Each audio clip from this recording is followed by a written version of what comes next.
And a question for both the President and the Attorney General. Under birthright citizenship, if this is implemented, who would be tasked with actually vetting citizenship? And how, like, would this be a situation where you have nurses and doctors checking for citizenship of parents? Or?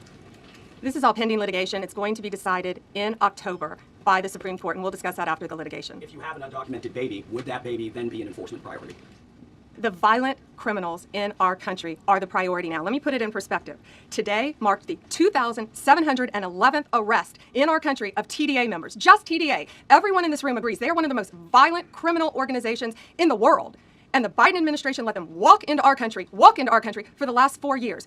2,711 of them today have been arrested in our country. That is the priority of Donald Trump. That is the priority of this country, of Homeland Security, of all of our lawyers, of FBI. That's the priority. That will be discussed in October when the Supreme Court hopefully rules in our favor, and we're very confident of that. But you should all feel safer now that President Trump can deport all of these gangs, and not one district court judge can think they're an emperor over this administration and his executive powers and why the people of the United States elected him.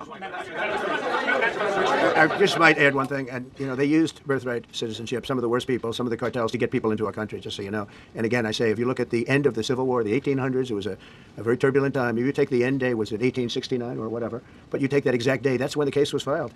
And the case ended shortly thereafter. This has to do with the babies of slaves, very, very obviously. And I think we're going to win. People I don't think they went about discussing it right. I came along and we looked and we said, wait a minute, this is wrong. We've been looking at birthright citizenship wrong for years. But they've used it. The cartels have used birthright citizenship to get very bad people in. And what Pam's doing and what Todd and everybody else, what they're doing at DOJ and all over, FBI, ICE, Border Patrol, these are incredible people. They're trying to keep our country safe. And they don't want to have people come in. This is just another way that they get illegal immigrants into our country, and in some cases, very, very bad ones.